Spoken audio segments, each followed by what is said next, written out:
Okay guys, this is a video on how to take your original speakers from your Mustang and turn this into an adapter versus buying some. You can buy some. They are only $17, $20, but I prefer to keep the original connections versus soldering and cutting and blah blah blah. Anyway, I mean I will have to solder anyway. I'll show you towards the end. But what I'm gonna do is, this is the original rear speaker. I'm gonna cut the speaker out to reuse this ring as the factory mounting ring for the new kickers. This also works for the front door. So what I'm going to start out with is, you can use a Dremel or you can use these right here. I'm going to use these and I'm going to snip all of these out. I'm just going to do one side at a time, then I'll do the other side just to save time, because yeah. Just snip until you hear a little click. And cut these two. I don't know if I'm going to use these wires, but I will be soldering to here.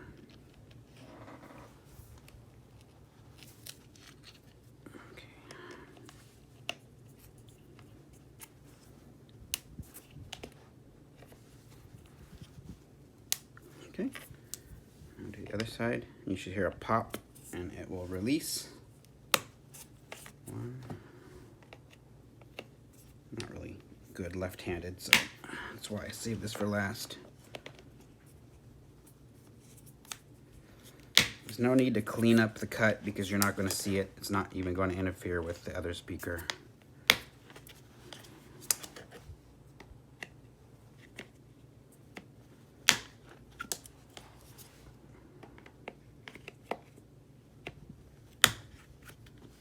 So the speaker's loose, and you flip it over. Some people remove this foam, but I think I'm going to keep it. I'll show you in a second. And just cut. I know this is very cringe-worthy, but these are cheap speakers. These are only 25 watts, versus the ones I'm putting in are, I believe, 100 watts? 100 watt RMS. So they should sound better once I do the forescan hack. I don't know if you're watching this and haven't seen my other post, but I learned that Ford pretty much neuters our stereo system because these speakers are cheap. They pretty much limit the full range of frequency so that these don't get blown. So now that I'm putting in better speakers, I am actually going to hack it with forescan and get the full range, and hopefully it sounds better. Apparently it's supposed to. So this is trash, just throw it away. And like I said, you don't really need to clean all this up, because here's the kicker. I'm gonna line up these with these, and then later I'm gonna solder them so that I don't have to clip off the connector in the back of the car. I'll just plug it in. So, and I'm going to leave the foam so that it insulates, but I'm going to just drill through. That should be good. I will cut this short and solder it here and here. And this should be positive and negative, just like the speaker. Okay, so here's the first one. Got the screws into the plastic. I still got the foam underneath for insulation. I didn't use anything on the back side because it seems to grip into the plastic really well. Just don't over tighten. But it's very, very, very strong because this is hard plastic. I drilled pilot holes for it. And then I got it soldered. Got the jumping from the speaker to the harness plug location.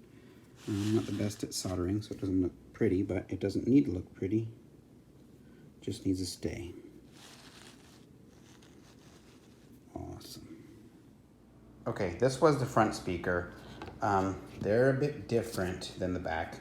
They're the same in the way that you cut the speaker out and leave the connectors for the harness. But to do this one, you have to rip all this foam out and you have to Dremel this lip down flush in order for it to fit. I tried mounting my speaker to this and I had the speaker mounted to it, but because this lip sticks up too high, you can see right there where you gotta grind it down to, this makes the speaker contact the door and the door panel can't be put on properly. So if you're going to use this for a plug and play adapter, you got to tear this out and Dremel it down flush.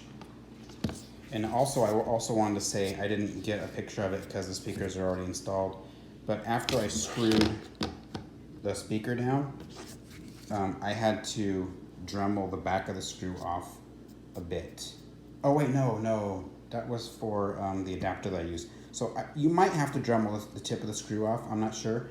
But to ensure that it did stay in and that the screw didn't rattle itself out, I put automotive goop all over the back of the screw, and I let that dry.